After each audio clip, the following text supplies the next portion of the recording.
Hello everyone. तो कैसे हैं आप लोग? आशा करते हैं कि सभी लोग मस्त होंगे। तो दोस्तों, आज के इस लेक्चर में हम डिस्कस करने वाले हैं क्लास 11th का फिजिक्स, ठीक है, जो कि चैप्टर 9 हम डिस्कस कर रहे हैं। इससे पहले भी ऑलरेडी हमने कुछ वीडियोस को अपलोड कर रखा है, जिनका लिंक हमारे डिस्क्रिप्शन बॉक्स में गिवन है। यदि आपने उन वीडियोज़ को नहीं देखा है तो एक बार डिस्क्रिप्शन बॉक्स खोलें और जा करके उन वीडियोज़ को पार्ट वाइज देखें। आज का लेक्चर आपको बड़ा ही क्लियरली समझ में आएगा, ठीक है। वैसे भी आज का जो टॉपिक है हमारा वो थोड़ा न्यू है, थोड़ा सा हट के है, ठीक है, तो आपको समझ में आना ही है। तो सबसे पहले हम समझते हैं कि क्या क्या चीज़ें हमें यहाँ पे पढ़ना है, ठीक है। हम यहाँ पे डिस्कस करेंगे सरफेस टेंशन के बारे में, दूसरा सरफेस एनर्जी के बारे में, एंड द एनर्जी पॉजेस्ड या pressure possessed in the bubble of water, ठीक है। तो इन तीनों के बारे में हमें यहाँ पे डिस्कशन करना है। तो सबसे पहले हम स्टार्ट करते हैं सरफेस टेंशन से। देखो, सरफेस टेंशन क्या होता है? It is the property of a body by virtue of which, ऐसे लिख सकते हो, it is a property by virtue of which the free surface of a liquid at rest behaves like an elastic stressed membrane tending to contact so as to occupy minimum surface area, ठीक है। मैं आपको बता दूं, आपने देखा होगा, अपने एवरीडे लाइफ में प्रैक्टिकल किया होगा कि सपोज कर लो कि यदि वाटर के ड्रॉपलेट्स फॉल कर रहे हैं कहीं से, ठीक है, सपोज करो किसी ऊंचाई से वाटर के ड्रॉपलेट फॉल कर रहे हैं, या फिर ऊंचाई न लेकर के हम सिंपली कह सकते हैं बादल से ही जो बारिश हो रही है, बारिश की बूंदें जब हमारे धरती पर आती हैं तो वो कुछ इस शेप में वहाँ से निकलती हैं। लेकिन जैसे ही वो थोड़ा सा अर्थ के क्लोजर आती हैं तो उनका शेप कुछ ऐसे हो जाता है, ठीक है, एक स्फेरिकल शेप में आ जाती हैं। तो स्फेरिकल शेप में कैसे आती हैं, हमें ऐसा फील होता है कि यहाँ पे ये just like a elastic behaviour show कर रहा है, इसके जो मेम्ब्रेन हैं वो कुछ स्ट्रेच हो गए हैं, ठीक है जी। अच्छा, और चीज़ मैं बताता हूँ आपको। आप अगर क्या करो, किसी सरफेस पे अगर 1 ड्रॉप ऑफ वाटर अगर आप ऐसे पुट कर देते हो तो आपको फील होगा कि जो 1 ड्रॉप ऑफ वाटर है ये इस सरफेस पे ऐसे ही एक स्फेरिकल शेप में एडजस्ट हो जाएगा, ठीक है। तो आखिर कोई ना कोई तो होगा जो इसे इस सरफेस पे इस स्फेरिकल शेप में स्ट्रेच करके रखा होगा, क्योंकि हम जानते हैं कि जो वाटर के मॉलिक्यूल होंगे या फिर जो फ्लूइड के मॉलिक्यूल होंगे, फ्लूइड के मॉलिक्यूल कंटिन्यूअसली फ्लो करते रहते हैं, ठीक है। तो जब ये फ्लो करते रहते हैं तो इन्हें ऐसे होल्ड करने का काम कौन कर रहा है? तो वो है सरफेस टेंशन, ठीक है।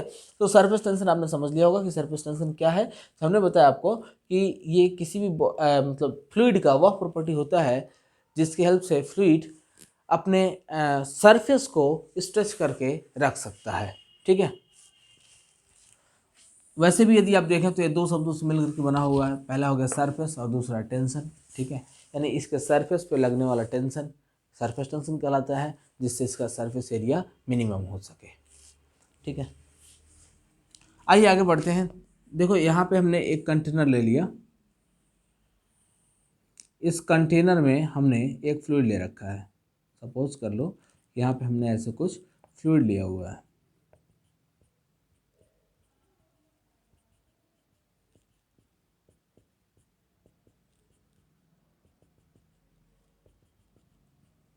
ठीक है। ये हो गया हमारा फ्लूइड।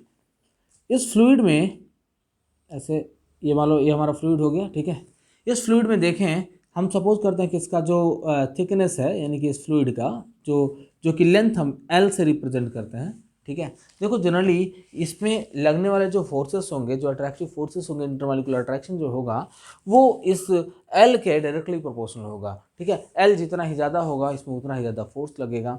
अगर एल का वैल्यू कम होगा तो लगने वाला फोर्स भी कम होगा। तो यहाँ पे कह सकते हो क्या, here F will be directly proportional to L, क्योंकि इसका जो वाटर है, वाटर का थिकनेस जितना ही ज़्यादा होगा, या अगर कोई और भी फ्लूइड होता तो उस फ्लूइड का थिकनेस जितना ही ज़्यादा होता उसमें लगने वाले सरफेस टेंशन उतने ही, सॉरी सर, फोर्स उतने ही ज़्यादा होते, ठीक है। तो ये हमारा हो गया F is directly proportional to L, and when proportionality will be removed then here will be a constant term called surface tension, S into L, ठीक है। देखो एस क्या है, यस हमें मिल गया यहाँ पे एक कांस्टेंट टर्म, तो यस इज इक्वल टू मिल गया एफ अपॉन एल, और इसी यस को हम बोलते हैं सरफेस टेंशन। तो यहाँ पे लिखो क्या, where S is called surface tension, surface tension, ठीक है जी। तो आपको ये समझ में आ गया होगा। अब जनरली यदि हम बात करें सरफेस टेंशन के एसआई यूनिट का, तो the SI unit of surface tension is, तो फोर्स का होता है न्यूटन और डिस्टेंस का हो गया मीटर, तो मिल गया न्यूटन पर मीटर। ठीक है, तो सरफेस टेंशन का जो एसआई यूनिट होगा वो होगा न्यूटन पर मीटर, और जो इसका डायमेंशनल फार्मूला होगा वो हो जाएगा ml (T⁻²) upon m, sorry metre का हो जाएगा l। ठीक है, तो हमें कुल मिला के मिलेगा m(T⁻²), क्योंकि l से l हो जाएगा कैंसिल, तो हमें मिल गया the dimensional formula of the surface tension is m(T⁻²). ठीक है, तो यहाँ पे लिख सकते हो the dimensional formula of surface tension बराबर, देखिएगा क्या मिल जाएगा, मिलेगा, हम जानते हैं फोर्स पर यूनिट लेंथ है, तो फोर्स का होता है ml(T⁻²). अभी जस्ट हमने देखो यहाँ पे ऊपर सॉल्व किया हुआ इसको, डिवाइडेड बाई l। ठीक है, एक l से एक l हो गया कैंसिल, और हमें मिल जाएगा m(T⁻²). यहाँ पे l 0 हो जाएगा और t पे पावर कितना हो जाएगा -2। ठीक है, तो आपको ये चीज़ समझ में आ गया होगा कि सरफेस टेंशन क्या होता है, और सरफेस टेंशन के एक छोटे से फार्मूले थे जिसको मैंने यहाँ पे डिराइव कर लिया है। ठीक है, साथ ही साथ मैं आपको बता देता हूँ कि सरफेस एनर्जी क्या होता है। ठीक है, सरफेस एनर्जी को मैं यहाँ पे समझाता हूँ आपको। The extra energy possessed by the molecule in interior is called surface energy. ठीक है, कोई भी कह सकते हो, अगर लिक्विड है, लिक्विड का सरफेस है, तो सरफेस के अंदर जितनी एनर्जी पॉजेस्ड होती है वो पूरी की पूरी एनर्जी सरफेस एनर्जी कहलाती है। ठीक है, तो सिंपली हमने कहा क्या कि किसी भी सरफेस के अंदर जितना एक्स्ट्रा एनर्जी पॉजेस्ड होता है वो एनर्जी क्या कहलाता है, सरफेस एनर्जी कहलाएगा। ठीक है, अब देखो सरफेस एनर्जी से रिलेटेड मैं एक डेरिवेशन को करता हूँ, छोटा सा ही डेरिवेशन है, लेकिन देखिएगा कि कैसे होगा। तो इस डेरिवेशन को देखो, यहाँ पे करता हूँ। ऐसा हमने यहाँ पे इसलिए लिख रखा है कि आप नोट्स भी बना लें साथ साथ, ताकि आपको एग्ज़ाम में ज़्यादा कठिनाई का सामना ना करना पड़े। आइए देखते हैं इसको और आगे बढ़ाते हैं। हम सरफेस एनर्जी की इक्वेशन को यहाँ डिराइव करते हैं। देखो क्या करते हैं, हमने एक सोप फिल्म ले लिया। ठीक है, इस सोप फिल्म का लेंथ हमने मान लिया L है, मतलब इसकी थिकनेस जो है वो हमने L मान लिया, ये हमने सोप फिल्म ले लिया। ठीक है बच्चों, एक चीज़ ध्यान देना कि जो सोप फिल्म होता है उसमें 2 लेयर्स होते हैं। ठीक है, 2 सरफेस होते हैं, और अगर नॉर्मल एक फिल्म की बात करें तो उसमें सिंगल सरफेस होता है। ठीक है, तो यहाँ पर हमने एक सोप फिल्म ले लिया है। इस सोप फिल्म में सोप के जो मॉलिक्यूल हैं वो कुछ फोर्स लगा रहे हैं, and due to applying some force इसमें कुछ डिस्प्लेसमेंट आ जाता है। ठीक है, ये पॉइंट ए से कहाँ आ गया, पॉइंट बी पर। ठीक है, या ऐसे मान लो ये हमारा ए बी था, और ये जो हमारा पोजीशन मिल गया ये पोजीशन है सी डी। ठीक, ये लेंथ एल है, अभी जस्ट हमने बताया आपको, इसकी थिकनेस एल है मान लेते हैं। तो यहाँ पे ऐसे कहोगे क्या, हियर जो फोर्स होगा, अब देखो एक चीज़ मैं बताऊँ आपको, अभी जस्ट बताया हमने कि इधर जो फिल्म है, फिल्म पे 2 लेयर्स होंगे। ठीक है, 2 लेयर्स होंगे तो दोनों लेयर्स पे डिफरेंट फोर्सेस भी लगेंगे। तो कह सकते हो क्या कि यहाँ पर डबल फोर्स लगेगा, तो यहाँ पे मिलेगा हमें हियर सरफेस टेंशन S बराबर, खैर अभी सरफेस टेंशन नहीं, अभी पहले हम फोर्स लिखते हैं। यहाँ पे लगने वाले फोर्सेस कितने होंगे, तो हियर F = मिल जाएगा। अभी आपने लिखा था S = F/L।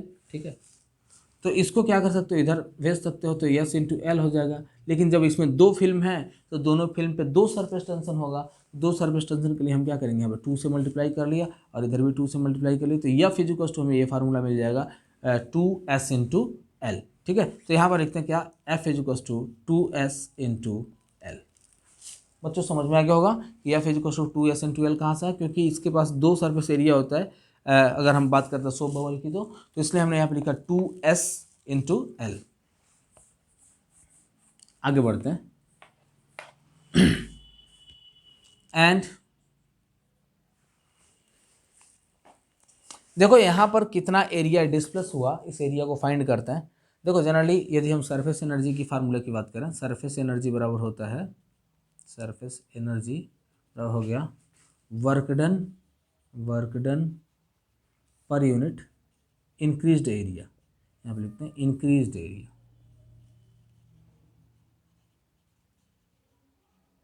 क्योंकि कह सकते हो कि जब ये फ्रेम पॉइंट ए बी से मूव करके सी डी पर आएगा तो यहाँ पर कुछ इसने डिस्टेंस चला, यानी यक्स दूरी ट्रेवल किया, और कह सकते हो कि यहाँ पे इसके बीच में कुछ एरिया कवर हो रहा है, ठीक है। तो जितना एरिया कवर होगा वही इंक्रीज्ड एरिया है, और ए बी को यहाँ से इस पॉइंट से मूव करके यहाँ तक जाने में जितना वर्क डन हुआ उसी वर्क डन को हमने यहाँ पर लिख रखा है, ठीक है। तो एंड यहाँ पे हम इंक्रीज्ड एरिया फाइंड करेंगे,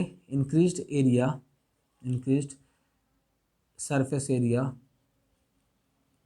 बराबर देखो क्या मिल जाएगा, इंक्रीज सरफेस एरिया जो होगा वो होगा x इंटू एल, ठीक है, क्योंकि हम जानते हैं length into breadth rectangular part का एरिया हो जाएगा नाउ। और हम कह रहे हैं कि सोप फिल्म में 2 सरफेस एरिया है, इसलिए हम 2 से मल्टीप्लाई कर देंगे और हमें मिला 2l इंटू एक्स, ठीक है। एंड वर्क डन बराबर देखना क्या मिल जाएगा, एंड वर्क डन बराबर मिलेगा फोर्स इंटू डिस्प्लेसमेंट, तो फोर्स इंटू डिस्प्लेसमेंट। देखो फोर्स का फार्मूला कितना क्या आया था हमारा, 2s इंटू एल, यहाँ पे लिखा 2s into L into x, ठीक है। And surface energy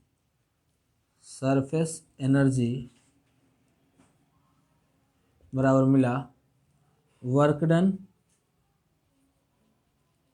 per unit increased area, increased surface area, ठीक है। अब देखो यहाँ पे मिलेगा आपको सरफेस एनर्जी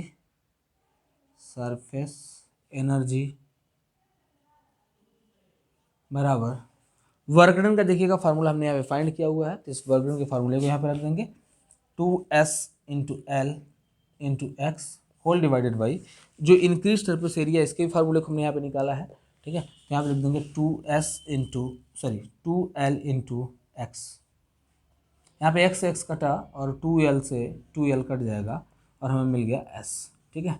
तो तुम्हें एक चीज़ दिखाई दे रहा है कि जो सरफेस टेंशन है, जो सरफेस एनर्जी है, इस सरफेस एनर्जी का वैल्यू भी सरफेस टेंशन के ही बराबर होगा, ठीक है, जिसको हमने यहाँ पर डिराइव कर लिया। For in the case of soap film the value of surface tension will be always equal to the surface energy, ठीक है। तो आप जल्दी से वीडियो को पॉज करके इसे नोट कर लें, फिर हम आगे बढ़ते हैं।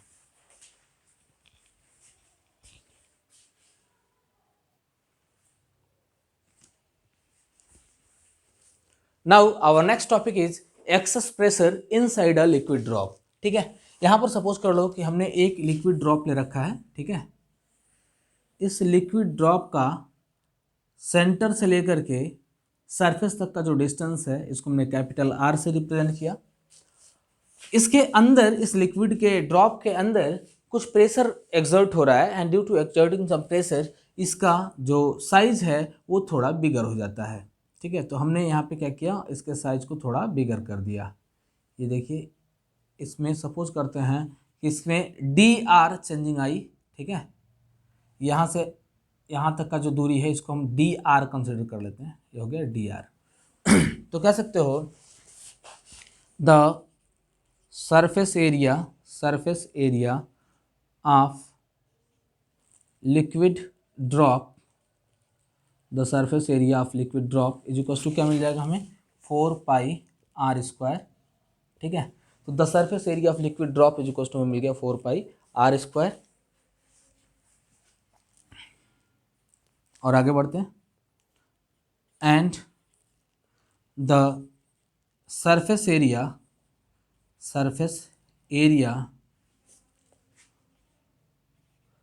Of liquid drop after applying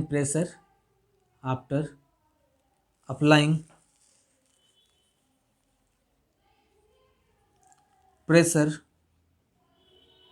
by liquid is equal to हमें मिल जाएगा 4π R + dr का होल स्क्वायर, ठीक है। देखो खुद से सोचो कि अब इसका रेडियस क्या हो जाएगा, जो बड़ा वाला जो स्फीयर बना है हमारा, या जो सरफेस एरिया इंक्रीज होने पर जो स्फीयर बना है, इस स्फीयर का एरिया कितना होगा, तो ये जगह 4 pi capital R plus D R का होल स्क्वायर। ठीक है, तो इंक्रीज्ड सरफेस एरिया कितना होगा, चेक करिए इधर, increased, therefore increased surface area बराबर हमें मिलेगा 4 pi capital R plus D R का whole square minus 4 pi capital R square. ठीक है, देखिएगा इसका मिल जाएगा 4 pi capital R square plus 4 पाई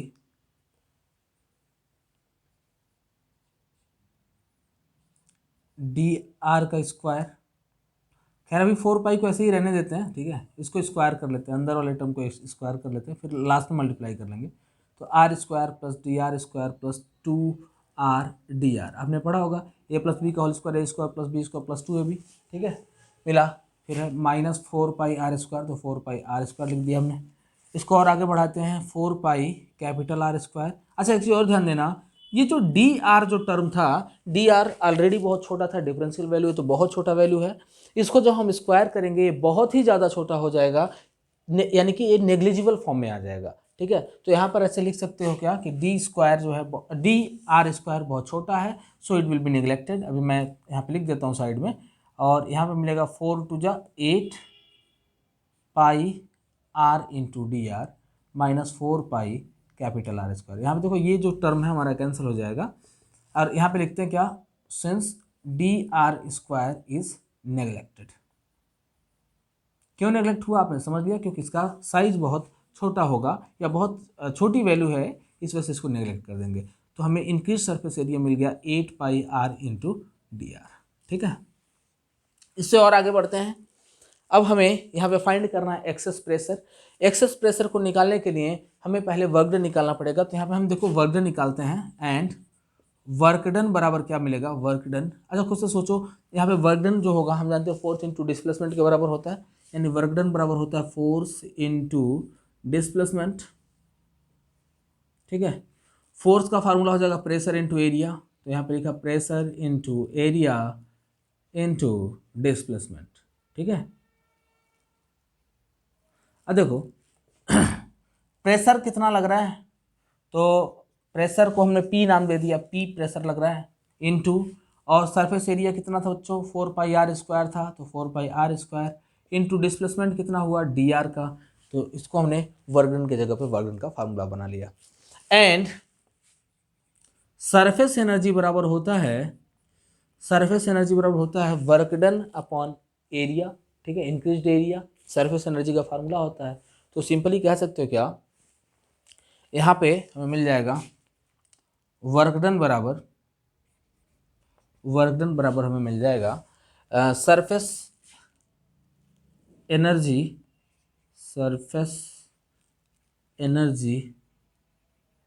into increased surface area, increased surface area. ठीक है, अब देखो ये फार्मूला कहाँ से आया, हम जानते हैं कि सरफेस एनर्जी बराबर होता है, सरफेस एनर्जी बराबर हो जाएगा work done upon increased area. ठीक है, इंक्रीज्ड एरिया होता है सरफेस एरिया। अब खुद से सोचो, तो हमें यहाँ पे वर्क डन निकालना है, तो वर्क डन का फार्मूला हम किसके बराबर लिख सकते हैं, surface energy into increase surface area के बराबर। इसलिए हमने यहाँ पे लिखा कि वर्क डन बराबर होता है surface energy into increase surface area, यह भी होता है, और वर्क डन का आपने फार्मूला ऑलरेडी यहाँ पे फाइंड कर रखा है, तो इसको हम मान लेते हैं ये हमारा फर्स्ट इक्वेशन हो गया। ठीक है, तो फर्स्ट इक्वेशन में ऑलरेडी हमने वर्क डन का फार्मूला निकाल लिया है, और ये हमारा सेकंड इक्वेशन बना। ठीक है, तो दोनों इक्वेशन को कंपेयर कर दो, ऑन कंपेयरिंग ये थोड़ा सा स्पेस में लूँगा, तो ऑन कंपेयरिंग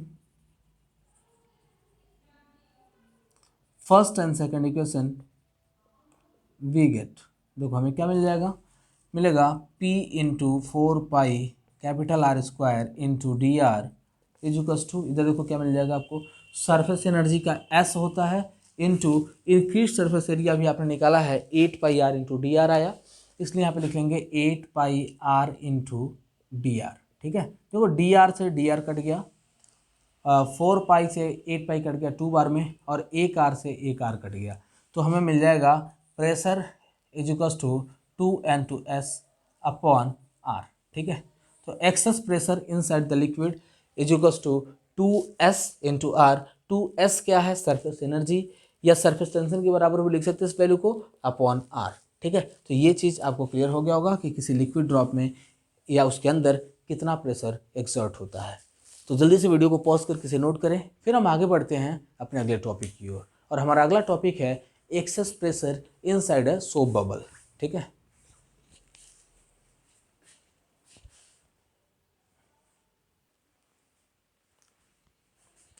तो देखो यहाँ पर हम निकालेंगे access pressure inside a soap bubble. तो आप सभी जानते हैं कि सोप बबल के अंदर दो सरफेस एरिया होता है। तो दो सरफेस एरिया के लिए कह सकते हैं जो इंक्रीज सरफेस एरिया आया है इसमें हम 2 से मल्टीप्लाई कर देंगे। तो यहाँ पर लिखेंगे क्या? The increased surface area, the increased surface area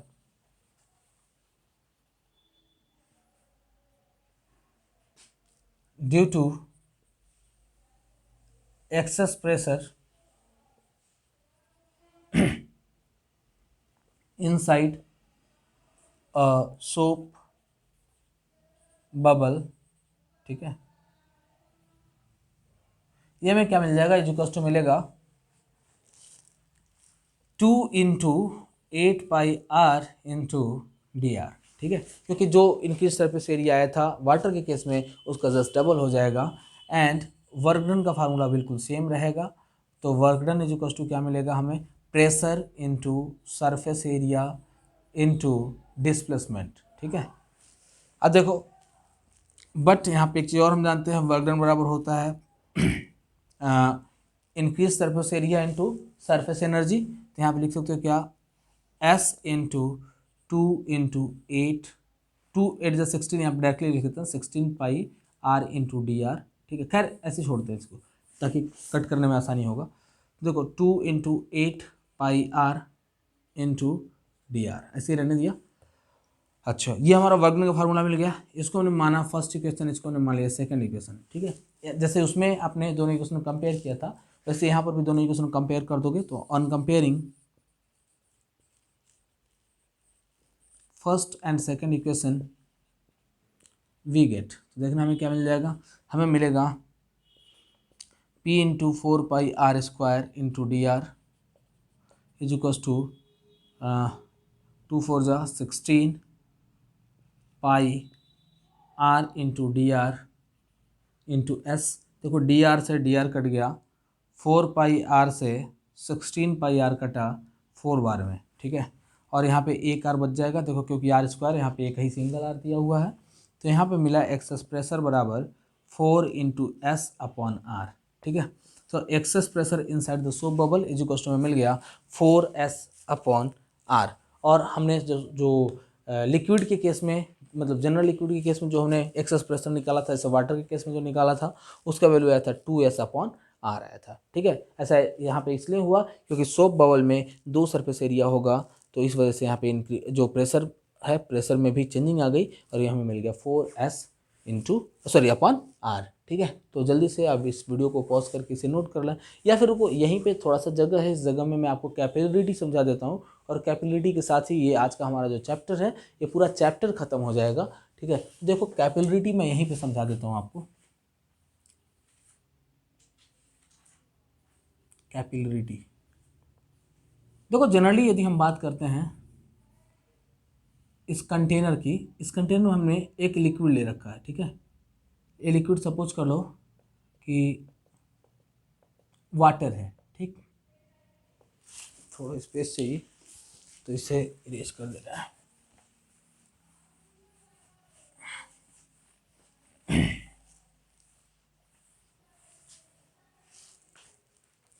हाँ, तो देखना हमने क्या किया, एक यहाँ पे कंटेनर ले रखा है। इस कंटेनर में हमने कोई लिक्विड ले लिया, सपोज कर लो कि लिक्विड वाटर है,